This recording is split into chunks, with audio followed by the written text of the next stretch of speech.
Hello students, நான் உங்கள் Thiruvasagam. So நாம் பார்ப்பதுனா chapter 1 11th max example 1.2. So question is, in a survey of 5000 persons in a town, it was found that 45% of the persons now language A, 25% now language B, 10% now language C, and then 5% now language A and B, 4% now language B and C, and 4% now language A and C. So if 3% of the persons know all the three languages, so find the number of persons who know only language A. So question வந்து ஒரு மக்கள் தொகையில இருந்து 5000 பேர் இருக்காங்க.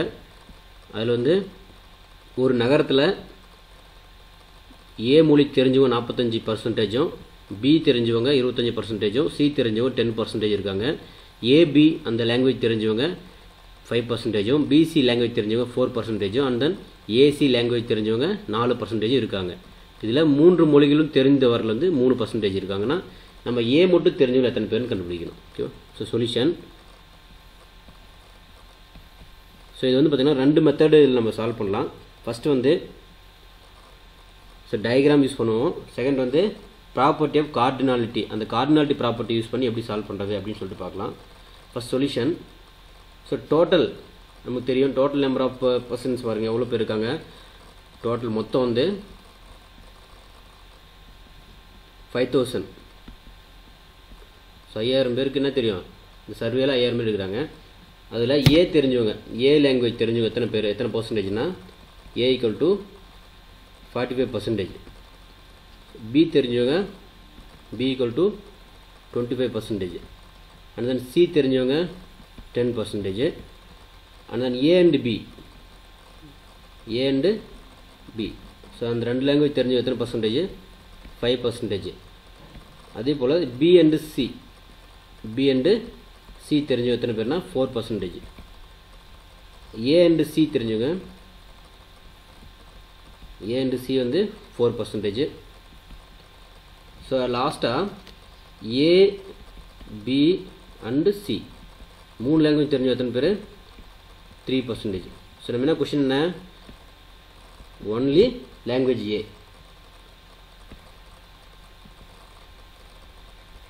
only language இத நம்ம find out பண்ணோம்.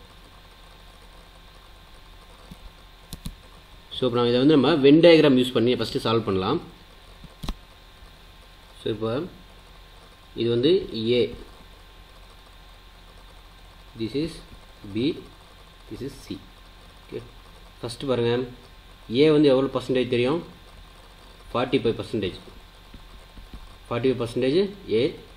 so B எவ்வளவு தெரியும், 20% B, 25% B. C வந்து 10%. so AB, NA and B ரெண்டும் தெரிஞ்சு எத்தனை பேர், 5%. நான் இங்க 5 போடுறேன். so AB க்கு காமன். அடுத்து BC வந்து எவ்வளவு இருக்குங்க, 4, இங்க காமனா 4 ங்க போறோம். so CA ரெண்டும், AC வந்து அதுவும் 4. ஓகே. so 3 லாங்குவேஜ் தெரிஞ்சவங்க, இப்போ மூணுமே தெரிஞ்ச எத்தனை பேர், 3யா, இப்போ 3. ஓகே. so இப்போ இந்த ரிமைனிங் பார்ட் இந்த பிளேஸ்ல இருந்து என்ன வேல்யூ வரும் அப்படினா, so 3 ல இருந்து இந்த 5 மைனஸ் பண்ணீங்கன்னா ரிமைனிங் வேல்யூ தான் இங்க எழுதணும். இப்போ 5 - 3 பண்ணா 2, இந்த இடத்துல 2. அதே 4 - 3 பண்ணா 1, 4 - 3 1. so அவங்க என்ன கேக்குறாங்க, A ஓட A எத்தனை பேருக்கு தெரியும் அது மட்டும் தான் கேக்குறாங்க. so A மட்டும் எழுதுங்க. இப்போ A = so இந்த A ஓட வேல்யூ எல்லாம் அப்படியே டோட்டலா ஆட் பண்ணுங்க. A வந்து டோட்டலா 45. A வந்து 45. அதில இருந்து எதெல்லாம் மைனஸ் பண்ணோம், 2 + 3 + 1, 2 + 3 + 1. so மைனஸ் பண்ணா 45 - 6 வருமா, இது வந்து 39% அப்படினு சொல்லலாம். அப்போ 39% ஆஃப் எதுல, டோட்டல் 5000 people. அப்போ 39% எப்படி எழுதலாம், 39% 39 divided by 100 எழுதலாம் பர்சன்டேஜில் இருக்கு 100 into 5000 people. So 0 cancel, the 0 cancel. இப்போ ரிமைனிங் பாருங்கள் இப்போ 39 into 50 இப்போ 39 50னா ஆன்சர் என்ன மல்டிபிள் பண்ணும்போது 1950. இப்போ this is the answer. So இது வந்து எந்த மெத்தட்னா வென் டயக்ராம் யூஸ் பண்ணி இதே மெத்தட் நம்ம என்ன பண்ணோம் கார்டினாலிட்டி மெத்தட் யூஸ் பண்ணி போடலாம். எக்ஸாம்பிள் அந்த ரெண்டு டைப்பில் எதுனாலும் கேட்கலாம். வென் டயக்ராம் கேட்டாலும் இந்த மாதிரி சால்வ் பண்ணுங்கள். அதே போல் கார்டினாலிட்டி கேட்டால் இப்போ கார்டினாலிட்டி அந்த டைப்பில் சால்வ் பண்ணலாம். ஸோ அதே சமயம் இப்போ மெத்தட் 2 பார்க்குறோம். ப்ராப்பர்ட்டி ஆஃப் கார்டினாலிட்டி தமிழில் வந்து செவ்வன்மை மூலம் தீர்வு காணல் அப்படின்னு கேட்பாங்க. நமக்கு செவ்வன்மை மூலம் கார்டினாலிட்டி யூஸ் பண்ண சொன்னால் நம்ம கார்டினாலிட்டி போட்டு தான் ஆகணும். ஸோ சொல்யூஷன் சேம் அதே சொல்யூஷன் தான். ஃபஸ்ட்டு என்ன கண்டுபிடிக்கிறோம் நமக்கு கொடுத்துருக்காங்க இல்லையா ஏ எத்தனை பர்சன்டேஜ் தெரியும் இல்லையா. ஸோ என் ஆஃப் ஏன்னு எடுக்கிறோங்க N of A. So N of A எத்தனை பர்சன்டேஜ் 45%. So 45% divide by 45% 100. இப்போ 45% ஆஃப் எவ்வளோ 5000 டோட்டலில் வந்து 5000 45% ஆஃப் 5000 போடுங்க. இப்போ N of B. So N of B என்ன 25%. இப்போ 25 by 100 25% ஆஃப் எவ்வளோ டோட்டல் பீப்புள் 5000. அடுத்து N of C. N of C எவ்வளோ 10%. 10% ஆஃப் 100 into 5000. அடுத்து N of A and B. A and B மட்டும் கண்டுபிடிக்கிறோம். அப்போ N of A intersection B. So ஏலும் பி மட்டும் தான் ஃபைண்ட் பண்ணுறோம் இல்லையா. அப்போ எவ்வளோ டோட்டல் பர்சன்டேஜ் இது 5% ஆஃப் டிவைட் பை 100 இன்ட்டு எவ்வளோ 5000. அடுத்து என் ஆஃப் என்ன இருக்குது பி அண்ட் சி. அப்போ B intersection C. Same B எவ்வளோ டோட்டல் வந்து பர்சன்டேஜ் வந்து பி அண்ட் சி வந்து 4%. இப்போ 4 by 100 இன்ட்டு 5000. அடுத்து லாஸ்ட் என்ன இருக்குது N of A and C. A intersection C. A intersection எவ்வளோ சேம் 4 by 100 இன்ட்டு 5000. ஸோ லாஸ்ட்டாக எனக்கு N of A intersection B intersection C. இது வந்து 3 லாங்குவேஜ் தெரிஞ்சவங்க. அப்போ இது எவ்வளோ 3 by 100 இன்ட்டு 5000. ஸோ இதெல்லாமே நம்ம என்ன ப்ராசஸ் சிம்பிளை பண்ணிக்கலாம். சிம்பிளை பண்ணிவிட்டு நம்ம ஆன்சரை ஃபைண்ட் அவுட் பண்ணிக்கலாம். ஓகேவா. ஸோ இங்கே என்ன பண்ணலாம் இதை 0 கேன்சலாக இந்த 0 2 கேன்சல். அப்போ 2 மட்டும் மல்டிபிள் பண்ணுங்கள். 45 into 50 மல்டிபிள் பண்ணால் 2250. ஸோ இங்கே என்ன பண்ணலாம் 5 0 கேன்சல் பண்ணுங்கள் 2 0. 25 into 50 பண்ணால் எவ்வளோ 1250. ஸோ மல்டிபிள் பண்ணும்போது அதே போல் சேம் 0 கேன்சல் இங்கே 0 கேன்சல். இப்போ 10 into 50 பண்ணும்போது 500. ஸோ இதோட வேல்யூ 0 இது 2 0 கேன்சல். 5 into 50 வந்து 25 அப்போ 250. ஸோ இதோட வேல்யூ 500 இங்கே 0 கேன்சல் ஆயிடுச்சுன்னா ரிமைனிங் 4 into 5 20 அப்போ 200. ஸோ இதோட வேல்யூ பாருங்கள் சேம் இந்த 0 கேன்சல். 4 into 5 இது 200. ஸோ டோட்டல் வேல்யூ என்ன சேம் 2 0 இங்கே 2 0 கேன்சல் 3 into 5 இப்போ 15 அப்போ 115 வரும். ஓகே. ஸோ நம்ம எந்த என்ன ஃபைண்ட் அவுட் பண்ண போகிறோம்னா கார்டினாலிட்டி டு ஃபைண்ட். இதுலேருந்து என்ன பண்ணுறோம் to find only A. So only A அப்படின்னா நம்ம என்ன பண்ணுறோன்னா இது சின்னதாக ஒரு வென் டயக்ராம் போட்டு ஏ மட்டும் ஃபைண்ட் அவுட் பண்ணலாம். ஸோ ஒன்லி ஏ அப்படின்னு சொல்லியிருக்காங்க இல்லையா. ஸோ ஏ மட்டும் நமக்கு வேணும். அப்போ இதுலேருந்து எப்படி எழுதலாம் அப்படின்னா ஸோ என் டோட்டல் வேணும்னா இப்போ பி இருக்கக்கூடாது. கட்டாயமாக பி இருக்கக்கூடாதா. இப்போ பி ஃபுல்லாக நமக்கு தேவையில்லை. அதே போல் சி ஃபுல்லாகவும் தேவையில்லை. ஸோ இது அப்படி என்னென்னு இதை ஐடென்டிஃபை பண்ணோம் அப்படின்னா என் ஆஃப் ஏ இன்டர்செக்ஷன் பண்ணுறோமா. அப்போ ஏ இன்டர்செக்ஷன் பண்ணியாச்சு. ரிமைனிங் இதில் பி ஃபுல்லாக வேணும் அப்படின்னா பி டேஸ். இப்போ சி ஃபுல்லாகவும் நமக்கு வேண்டாம். அப்போ again intersection of C dash. அப்போ நம்ம இதுதான் ஃபைண்ட் அவுட் பண்ணணும். இது ஃபைண்ட் அவுட் பண்ணால் என்ன பண்ணலாம் ஏவோட வேல்யூ தெரிஞ்சிடும். அப்போ நமக்கு இது ஒரு ஃபார்முலா இருக்குது. இந்த ஃபார்முலா அப்படி இதை பண்ணலாம் ஸ்ப்ளிட் பண்ணலாம். ஃபஸ்ட்டு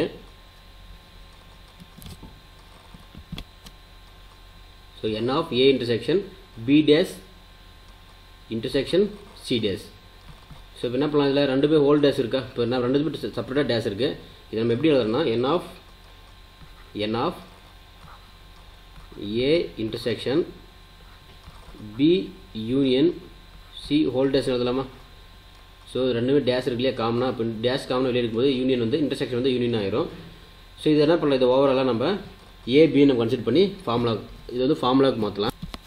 ஸோ பாருங்கள், இது என்ன பண்ணுறேன், இந்த டேர்ம் ஃபுல்லாக நான் இது ஏன்னு எடுக்கிறேன். சரிவா, இது டேர்மு இது ஏ எடுக்கிறேன்.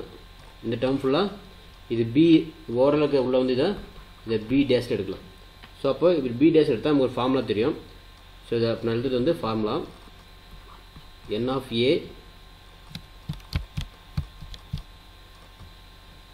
of a equal to, so n of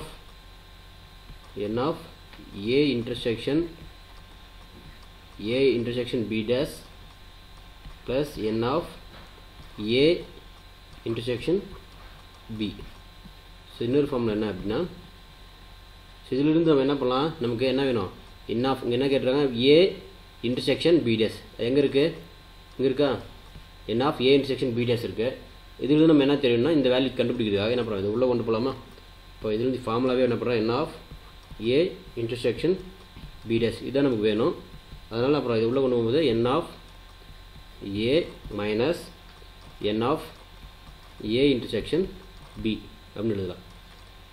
so இப்போ இந்த கண்டிஷனுக்கு நம்ம என்ன பண்ணலாம், இந்த டேர்ம் நம்ம இந்த கண்டிஷனுக்கு நம்ம மாற்றி எழுதலாம். ஸோ மாற்றி எழுதுனா,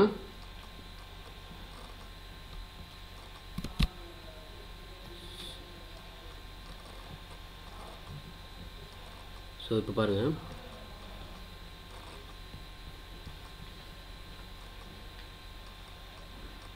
ஃபஸ்ட்டு n of a எழுதணுமா. இப்போ n of a என்ன இருக்குது, ஸோ n of a இதுதான் n of a. First n of a எழுதியாச்சு மைனஸ் n of இது a and b, இது a இது b. அப்போ a இன்டர்செக்ஷன் பின்னு எழுதுகிறோம். இது a b.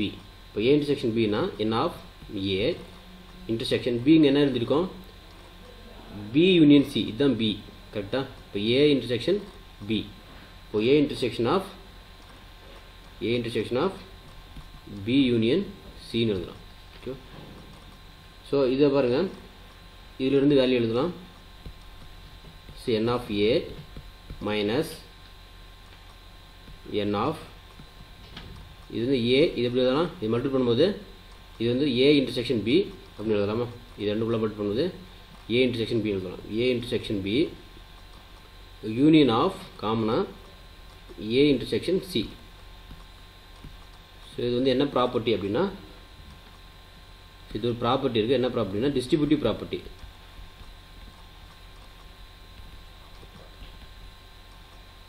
So distributive property இது. ஸோ அகைன் என்ன பண்ணுறோம், இதை ஏ அண்ட் பின்னு மறுபடியும் மாற்றுறோம். ஸோ இந்த டேர்ம் ஃபுல்லாக ஏ, இதை நம்ம ஏன்னு எடுத்துக்கலாம். இந்த டேர்ம் ஃபுல்லாக பின்னு எடுத்துகிட்டு ஃபார்முலா அப்ளை பண்ணணும். இன்னொரு ஃபார்முலா இருக்குது, இந்த ரெட்டில் இருக்கிற formula A n of a union b is equal to n of a plus n of b minus n of a intersection b.